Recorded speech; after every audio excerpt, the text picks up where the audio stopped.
Alright, today I'm going to put together another video on another topic that I think is very important, very uh, necessary to the state of things here in India.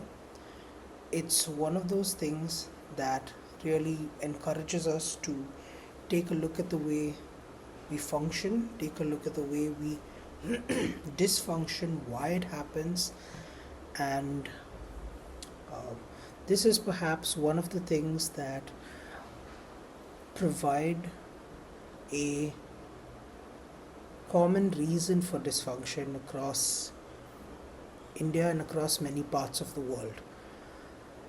Um, so, what I'd like to address is again the epistemic crisis of long COVID in India, that is, addressing epistemic injustice, which means your experiences are not taken seriously. You are being denied your own experience, in essence. Or when you go to a doctor, or when you go to a healthcare professional, when you go to someone, what they can turn around and tell you very immediately is you don't really have the problem that you're talking about. And if you had it, it would be expressed in XYZ manner and not really the way in which you are expressing it, right? So there is this, what should I say, the language of medicine, really, that controls the way in which individuals are allowed to epistemologically present themselves. And I think it's a fundamental issue, right? And in India, at least, one of the primary reasons that this happens, one of the most ubiquitous reasons that this happens, is simply because of the caste system. So, what I would like to do today, I have some notes on the side, so that's what I'm going to look at while I'm, making this video. I have a video on the idea of the caste of sickness, right?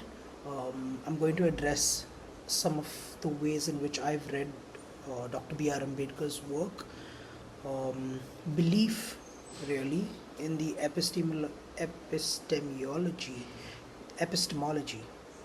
belief in the epistemology of how people are treated, and also the violence of dismissal. Okay, these are three issues that I would like to put together. Uh, just to give you context, I'm a neuropsychologist that works with individuals primarily that have chronic health conditions, chronic complex neurological psychiatric dysfunctions, and I think it's very important. So just to start with, I'm going to show you the copy of the book that I have, right? So this is a book called The Annihilation of Caste by Dr. B.R. Ambedkar. This is the text that really outlines the problem. So I would like to start with examining why long COVID is invisible in India, right? And this is not because people aren't sick. Okay, there are enough and more individuals that are experiencing long COVID, that are experiencing this suffering, right? So it's not because people aren't sick; it's because they aren't being taken seriously. Their illness isn't being taken seriously. Um, the Indian society, by and large, places no value on an individual who is sick, who is disabled, who is marginalized. The moment you step out of the quote unquote mainstream function, you are no longer considered necessary to the way in which our society is set up, the way in which our society functions, right? And this is something that I've struggled with, this is something that I've seen other people struggle with, is this notion of epistemic insufficiency, right? Which is, I have an experience, I'm able to express my experience, but almost immediately my experience is devalued, my experience is dismissed, my experience is aggressively silenced, right? And I think that's a very um, that's the root of what it is that I'm trying to address, which is why do we have this epistemic dismissal, and what are some of the reasons that we what are some of the reasons for it, especially in India, right? So long COVID, again, it isn't invisible because people aren't suffering, okay? It's invisible because the social systems that we have in the country are built to ignore individuals who fall out of the productivity machine, right? The chronically ill individuals of our country exist in some kind of a social shadow, um, where they have to face tremendous amounts of stigma, tremendous amounts of bureaucratic hurdles, tremendous amounts of convincing documentation, so on and so forth. Uh, and I always find this one of the most absurd ideas that, yes, it is, from a policy point of view, if the government wants to be able to administer social schemes, they also need to understand that yes, you have a disability, you have a dysfunction, and the government can step in. But what I find incredibly degrading is the fact that individuals are made to jump through many, many, many loops to prove their disability, to prove the degree of disability.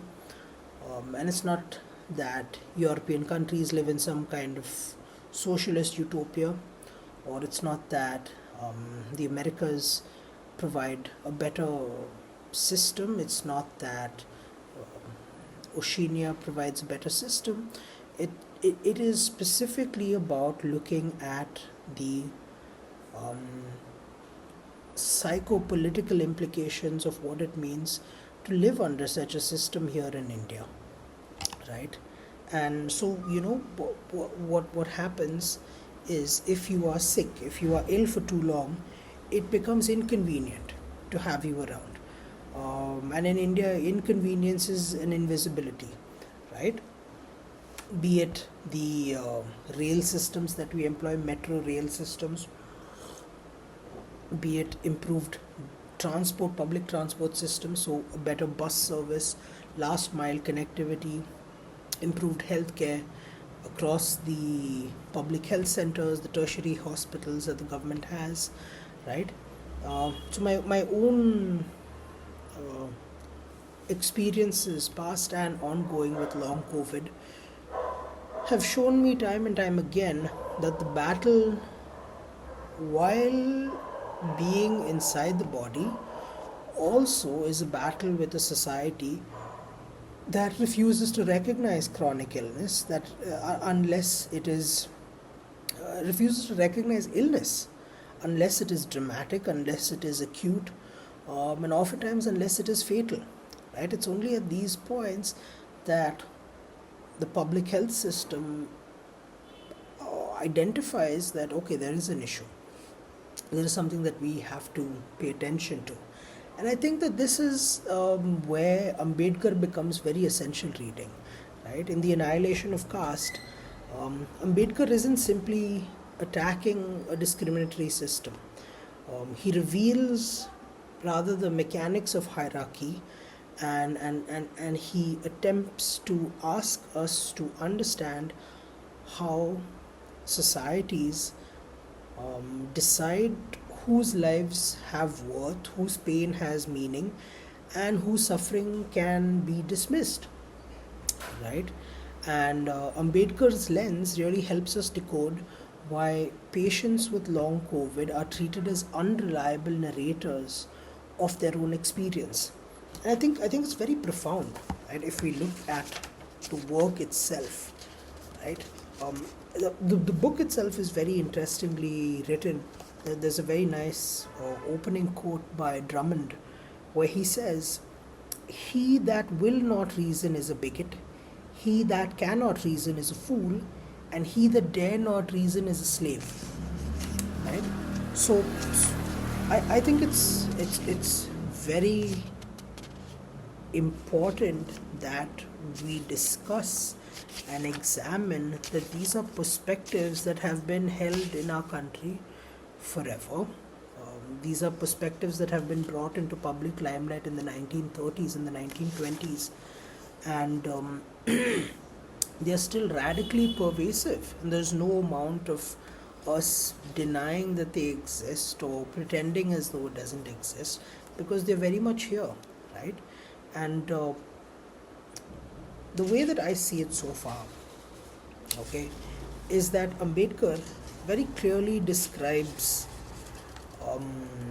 the caste system as one of graded inequality. It's not merely a single group dominating another. It's a ladder where every rung looks down on the one below it. Everyone participates in the hierarchy, consciously or not, because the system is designed that way. And health in India, the healthcare system in India, operates on a similar ladder. At the top, we celebrate not the healthcare system, the system of health, the process of being healthy, or the experience of being healthy or unhealthy, right? So at the top, we celebrate individuals who are productive and energetic and always on the move, and I love this term, mentally strong. What does it mean to be mentally strong? And as you move down the ladder, you find individuals who are fatigued, who are disabled, who are slow, chronically unwell. They have their own difficulties, right? And below that, below the ladder itself, are individuals whose illnesses are invisible, right? And from about halfway down that ladder all the way to the ground, it's individuals who by and large look fine but are struggling every second, right? And I think what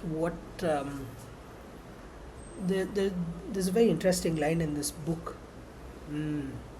that I think is important to address, right? And it's something that Ambedkar says. He says, well, to them, here he references the Hindus, he says, to them, I am a snake in their garden, right? And much like that, I am a snake in the garden of the healthcare system.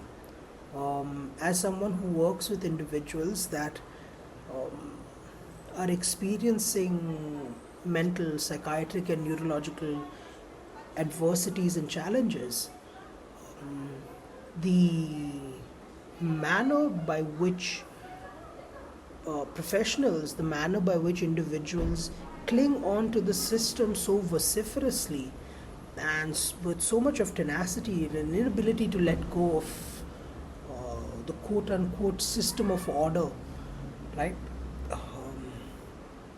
is something that I've been observing for a very long time in the system, right? And I think it's high time that I address what is happening and why I think it's happening in our country particularly, right? There is I'd like to maybe address it using a few quotes here and there from the text, so that this makes more sense and it doesn't sound like I'm just rambling, right?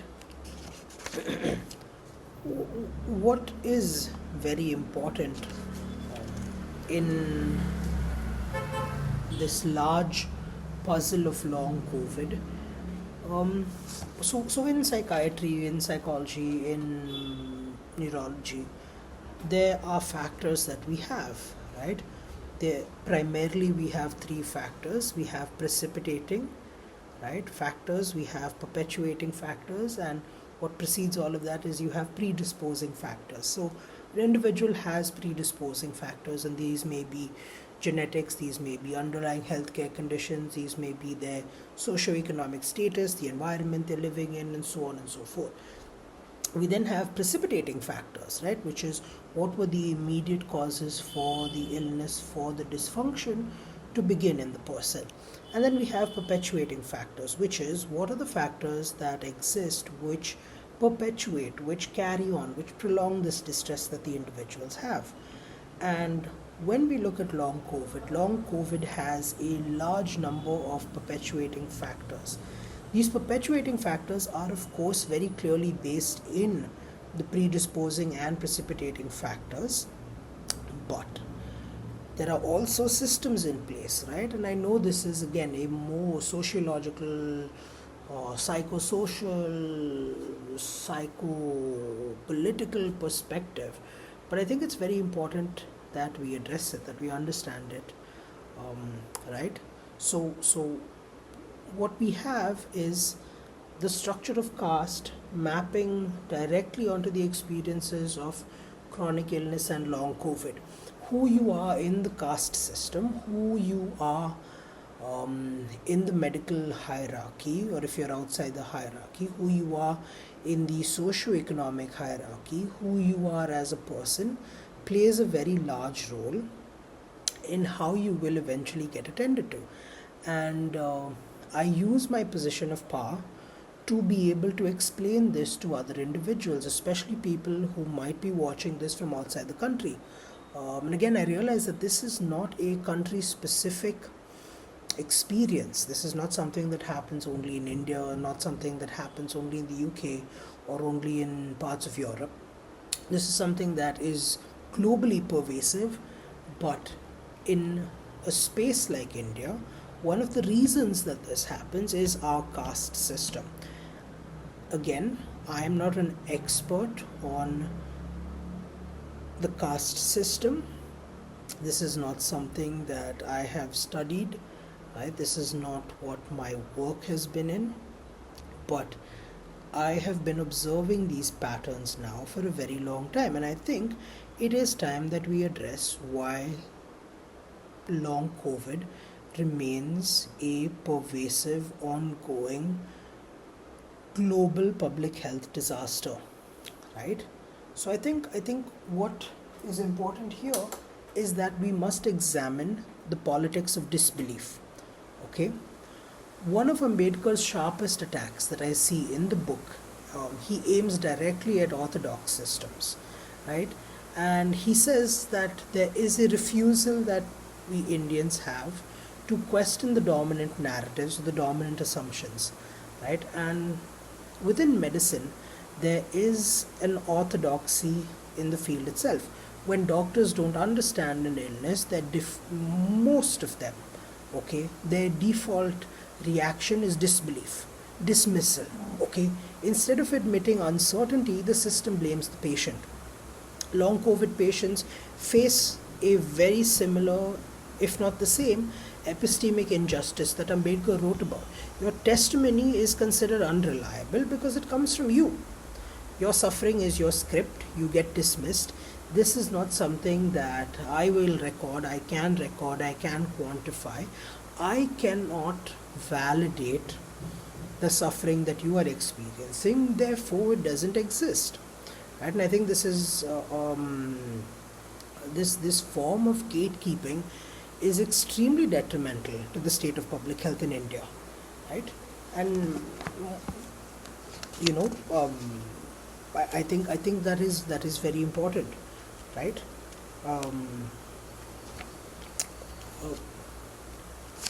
So, one of the things that I read, which I thought was very interesting, is he pointed out the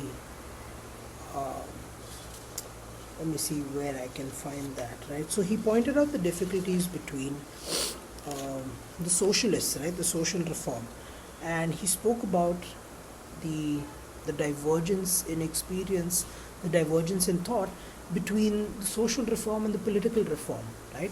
And he very clearly also points out that one type of reform cannot necessarily predate the other. You cannot have political reform without social reform, and you cannot have social reform without political reform, right? At the moment today, here in this space, I'm not here to talk about the political reform that is necessary, but to examine the social reform that is necessary. What we have in the system is structural neglect, right? Medicine, psychiatry, psychology, the systems of care, that the system of healthcare that we have has been chronically underfunded for many years preceding the COVID crisis, right? And what happens when you constantly underfund healthcare, right? Healthcare is not a luxury. It's not a luxury in the broader scheme of things. Healthcare is a universal right, right? Every individual at some point in their life um, has to experience um, some kind of healthcare practitioner. And again, I'm aware of the various systems of healthcare that exist, right? And I mean them from all perspectives. To you, your healthcare may be taken care of by a priest, your healthcare may be taken care of by a shaman, your healthcare might be taken care of by medical doctors, by yogic practitioners, by homeopaths, by that's not what I'm here to discuss. I'm here to point out that this chronic underfunding, okay, the proportion of our annual budget year to year is too little to go around. The budget is insufficient. And I don't know why we're not raising this as an issue, right? Why the people of this country are not raising this as an issue. This is structural neglect. When things go to hell, and God forbid you have the experience of going to a government hospital in this country, you will realize not only the state of the system. I mean simple things such as bed allocation, the number of rooms that exist, medications, the pharmacies, the operating theaters, the watchmen, the security guards, the domestic staff, the state of the bathrooms, the number of doctors that exist, the number of trainees that exist, the way that the doctors are overworked, the way that the doctors are underfunded, the way that the doctors have to play to the egos of the politicians and the people that are in charge. This is not administrative oversight. This is not oversight. This is a deliberate decision. This is a form of structural violence against the people of this country. And it is high time that the people of this country stepped up, stepped forward, took care, took charge of the things that are important to them. And healthcare is a universal right. Every individual, whether you go to a private or a government hospital, you are going to have to access some kind of a healthcare system. This neglect is political. It is not accidental, right? And so, the idea here is that people are not openly cruel. People are not openly malicious. Because these systems normalize neglect, the experience of long COVID has been treated as one of individual weakness, moral weakness, and not the public health crisis that it is. This is the hierarchy in action, right? If we want to understand why India is failing long COVID patients, we cannot stop at symptoms that we have or lab reports that we have, right? Because these are things that we're still working on. Europe has several experimental protocols. The UK has several experimental protocols. Americas have the USA has several experimental protocols, right? Where we're looking at things such as microclots, and we're looking at things such as vascular dysfunction, endothelial dysfunction. And these are all terms. I don't want to be jargonic in this video. When you go to a doctor with all of these symptoms and present as a patient whose symptoms began starting from the COVID episode, right? The index COVID episode, and your symptoms have continued, they've not gone away, right? What you are met with instead is a wide variety of blank faces, dismissive faces, sad faces, empathic faces as well. But this is a system. What I'm talking about is the fact that this injustice does not only affect the individuals, but it also affects the practitioners as well. Because what is happening is the practitioners are being seen as being deliberately inactive, right? And Ambedkar's work gives us the intellectual tools to realize that this is not just a medical problem. This is not just an economic problem. It's not just this is a structural problem, Right? This is a structural problem that's being created, right? And you know, it comes, I think, primarily from a biological defense of the caste system, right? The object of caste being to preserve the purity of race and the purity of blood and so on and so forth, immediately places a hierarchy in this country, whether or not you would like to accept it, as some lives being more valuable than other lives.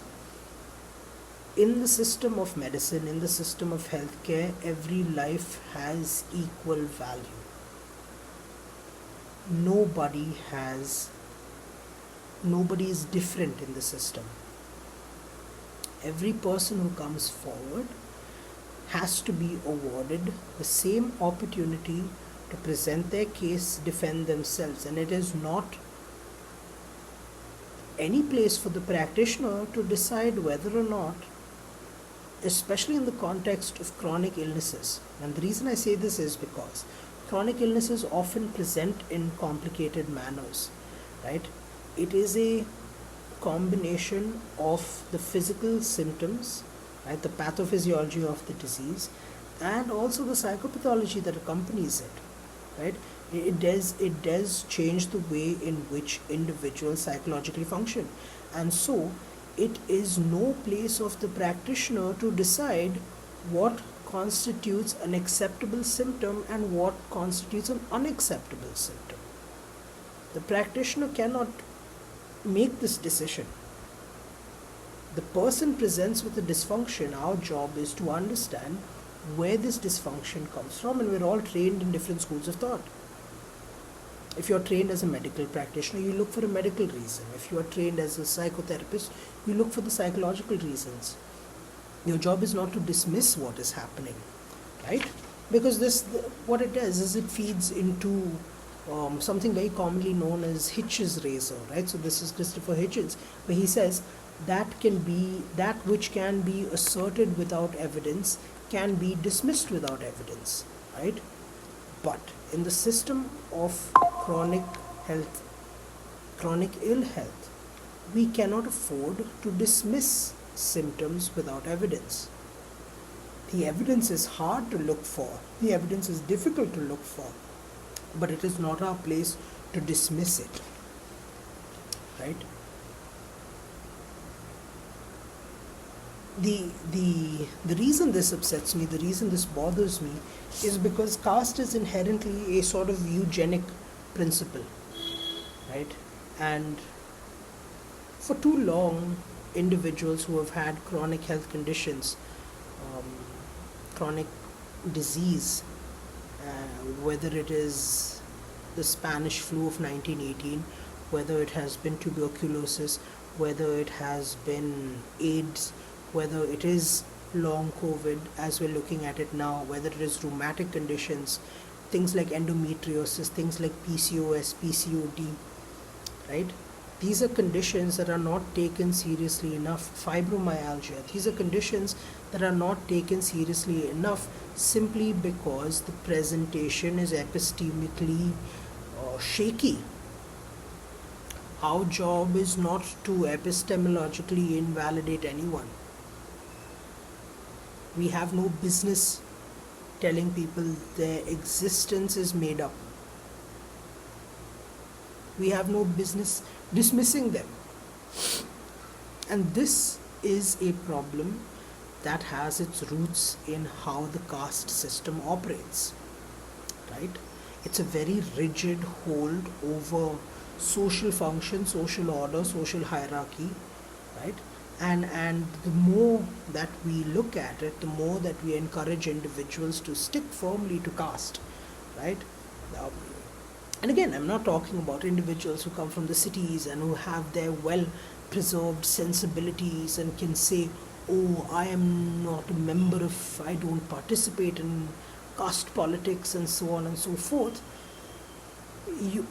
Even your choice of not participating in caste politics is merely because you have the right fundamentally guaranteed by your position in the caste system not to participate. You have a choice not to participate in the caste system.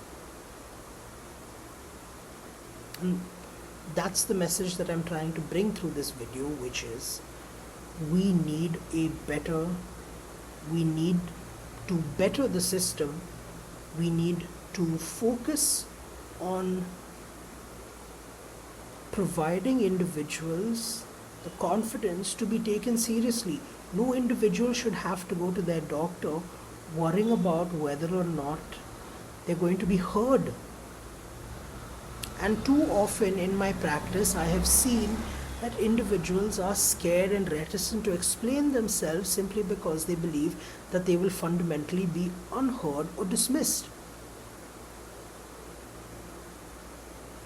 Psychiatry and psychology cannot be the gatekeepers of such a terrible practice. Our entire field is built upon quantifying and understanding strange neurologic phenomena, right? Whether it is psychiatric in nature, neurologic in nature, purely psychological in nature, right? That is what we set out to do. How dare we tell people that their symptoms are invalid?